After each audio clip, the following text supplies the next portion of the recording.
Joining us now, Virginia Congressman Randy Forbes, senior member of the House Armed Services Committee. Thank you for joining us.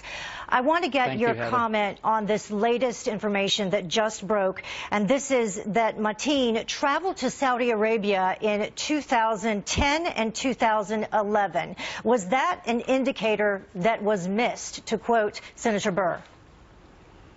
Well, Heather, it very well may be, but one of the things we have to remember that we've always been concerned about with organizations like ISIS is there are two big worries that we have. One is what they directly coordinate with individuals who may harm innocent Americans. But the second one, which is just as dangerous, is these rogue actors who are inspired by ISIS and the fact that we continue to allow them to flourish and grow around the world. That's why it's important that we develop a strategy to actually defeat ISIS. Yeah, ISIS state radio calling Mateen one of the soldiers of the caliphate in America.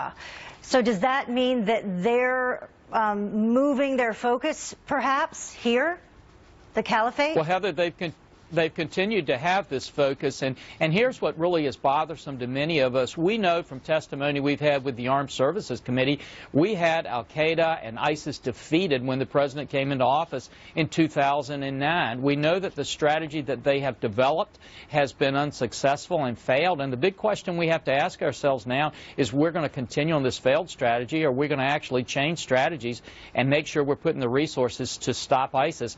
If we don't stop ISIS and defeat ISIS, we're going to continue to have these kind of actions, whether they are actually orchestrated by ISIS or whether it's some rogue actor that's just inspired by the fact that they're flourishing around the globe. Either one creates the kind of effect that all of us are mourning today throughout the United States. Yeah, and we do know that Mateen called 911 during the attack itself and pledged his allegiance to ISIS.